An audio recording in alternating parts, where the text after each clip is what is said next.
আপনারা কল্পনা করতে পারবেন এত বড় নিয়োগ এর আগে কখনো হয়েছে কিনা। দেখুন, প্রথমে যে নিয়োগটা দেওয়া আছে সেটা হলো হ্যাচারি সহকারী, গ্রেড কত 16। হ্যাচারি সহকারী গ্রেড 16, পদ কতটি? 5টি। কোনো বিশ্ববিদ্যালয় স্বীকৃত বোর্ড হইতে জীববিজ্ঞান বিষয়ক, যেটা হলো সায়েন্সের জন্য বিষয়ক বিজ্ঞান বিভাগে অনন্য মাধ্যমিক স্কুল সার্টিফিকেট, এসএসসি বা সমমান পরীক্ষায় উত্তীর্ণ কোনো স্বীকৃতি বোর্ড হতে মৎস্য ডিপ্লোমা থাকতে হবে। দ্বিতীয়টি যে লেখা আছে ভান্ডার রক্ষক, গ্রেড 16, বেতন 9,300 থেকে 22,490, পদ হলো 2টি। কোনো স্বীকৃত বোর্ড হতে উন্নত ভান্ডার রক্ষক, গ্রেড 16, বেতন 9,300 থেকে 22,490, পদ হলো 2টি। কোনো স্বীকৃত বোর্ড হইতে উন্নত দ্বিতীয় বিভাগে উচ্চ মাধ্যমিক সার্টিফিকেট, এসএসসি বা সমান পরীক্ষা উত্তীর্ণ। গাড়ি চালক, গ্রেড 2, বেতন 9,300 থেকে 22,490, পদ হলো 6টি। কোনো স্বীকৃতি বোর্ড হতে জুনিয়র স্কুল সার্টিফিকেট বা সমান পরীক্ষা উত্তীর্ণ, 2 বছরের অভিজ্ঞতা থাকতে হবে। বাংলাদেশ সড়ক পরিবহন কর্তৃপক্ষ BRTA কর্তৃক প্রদত্ত গাড়ি চালনা, ভারী হালকা বৈধ লাইসেন্স। 4 নম্বর যেটা লেখা আছে অফিস সহকারী কাম কম্পিউটার মধ্যে বিশাল নিয়োগ, যারা কম্পিউটার টাইপে অভিজ্ঞ বা যারা কম্পিউটারে পারদর্শী তাদের জন্য বিশাল নিয়োগ।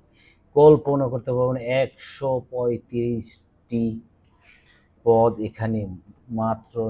অফিস সহকারী কাম কম্পিউটার মুদ্রাকারী 16 গ্রেড, 9,300 থেকে 22,490, কোনো স্বীকৃত বোর্ড হইতে অন্য উচ্চ মাধ্যমিক সার্টিফিকেট, এসএসসি বা সমান পরীক্ষা উত্তীর্ণ। কোনো স্বীকৃত প্রতিষ্ঠান হতে কম্পিউটার মুদ্রাকর কোর্স সম্পূর্ণ। কম্পিউটার মুদ্রাকর গতি পরীক্ষায় প্রতি মিনিটে সর্বনিম্ন 20 বা ইংরেজিতে 20। 5 নম্বর যেটা লেখা আছে ক্যাশিয়ার, গ্রেড 16, বেতন 9,300 থেকে 22,490, আপনার হলো 4টি ক্যাটাগরি, 4টি পদ এখানে। কোনো স্বীকৃতি বোর্ড হতে বাণিজ্য বিভাগে উচ্চ মাধ্যমিক সার্টিফিকেট, এইচএসসি বা সমান পরীক্ষা উত্তীর্ণ। কোনো স্বীকৃত প্রতিষ্ঠান হতে basic computer course, MS word, MS excel বা ইমেল বা ইন্টারনেট ব্যবহার সম্পন্ন। ডেক হ্যান্ড উচ্চ স্কেল, গ্রেড হলো 16, বেতন স্কেল 9,300 থেকে 22,490, পদ হলো 6টি। ইনল্যান্ড মাস্টার বিষয় দ্বিতীয় শ্রেণী সার্টিফিকেট অফ কম্পিটেন্সি প্রাপ্ত, সংশ্লিষ্ট কাজে 2 বছর অভিজ্ঞতা।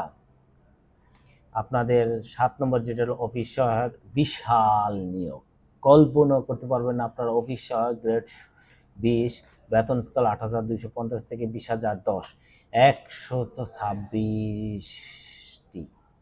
কতটি? 126টি। শুধু এসএসসি পাস। কোনো স্বীকৃতি বোর্ড হতে মাধ্যমিক স্কুল সার্টিফিকেট, এসএসসি বা সমান পরীক্ষায় উত্তীর্ণ। আবেদন ফরম পূরণ, পরীক্ষা অংশগ্রহণের ক্ষেত্রে নিম্নবর্ণিত অবশ্যই অনুসরণ করতে হবে। সকল জেলা আবেদন করতে পারবেন এবং 1/2/2026 দেখুন 1/2/2026 তারিখে সকল পদের বয়স সীমা 18 থেকে 32 বছর হতে হবে। বিভাগীয় প্রার্থীর অবশ্যই আবেদন করতে পারবেন। এসএসসি সনদের ভিত্তিতে বয়স নির্ধারণ করতে হবে। 3 নম্বর সরকারি, আধা সরকারি, স্বায়ত্তশাসিত প্রতিষ্ঠানে কর্মরত প্রার্থীর অবশ্যই যথাযথ কর্তৃপক্ষের পূর্বানুমোদিত ক্রমে আবেদন করতে হবে। চাকরিত প্রার্থী সকল শর্ত পূরণের সাপেক্ষে আবেদন ফরম পূরণের সময় ডিপার্টমেন্টাল ক্যান্ডিডেটের ঘরে চিহ্ন দিতে হবে। অন্যদের ক্ষেত্রে এ শর্ত প্রযোজ্য নয়। তবে সকল চাকরিরত প্রার্থীর মৌখিক পরীক্ষার সময় নিয়োগকারী কর্তৃপক্ষ কর্তৃক প্রদত্ত অনাপত্তি ছাড়পত্রের মূল কপি জমা দিতে হবে। আবেদনকারীর নাম, পিতার নাম, মাতার নাম, এগুলো সব লিখতে হবে আপনাদেরকে। আপনারা যা যা এখানে কাগজপত্র সব কিছু দেবেন। অনলাইনে আবেদন ফর্মের ফি জমা দেওয়ার তারিখ হলো 18 তারিখ। যেমন আজকে হলো 24 তারিখ, এই গত 18 তারিখে এই দেখুন 18/2/2026 সকাল 10টায় আবেদন জমা দেওয়ার শেষ তারিখ, জমা দেওয়া শুরু হয়েছে এবং আবেদন জমা দেওয়ার শেষ তারিখ দেখুন 15/3/2026 তারিখে। অবশ্যই চাকরি প্রত্যাশী ভাই বোনের আবেদনগুলো করতে গেলে তাদের ছবি 300x300 এবং তাদের সিগনেচার লাগবে 300/80, যেটা 60 KB। আরও ভিতরে অনেক কিছু দেওয়া আছে। আমি টোটালি মানে আপনাদেরকে আরেকটা বিষয় একটু জানিয়ে রাখি, আপনাদের এই আবেদনের ক্ষেত্রে দেখা যায় 1 থেকে 6 নম্বর যারা আবেদন করবেন, মানে 1 থেকে 6 কর্মী তাদের জন্য 100 টাকা হলো টেলিটক এসপি 12 সাথে ব্যাক ট্যাক্স সহ 112 টাকা আপনাদের টেলিটক এসপি কাটবে। এবং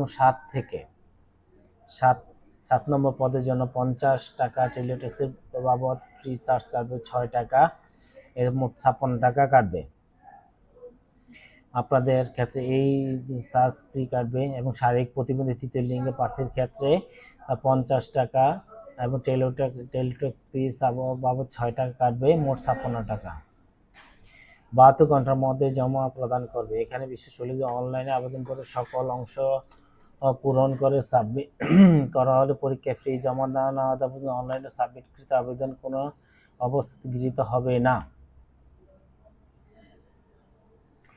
SMS এর মাধ্যমে পরীক্ষা ফি প্রদান পদ্ধতি, যেমন আপনারা প্রথম কিভাবে আবেদনটি করবেন দেখুন।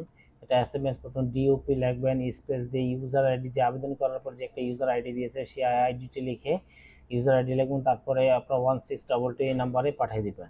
এক্সাম্পল দিয়ে দিলাম, এভাবে সম্পূর্ণ দেওয়া আছে। ডিটেলসগুলো আপনারা দেখে করে নেবেন আবেদনটি।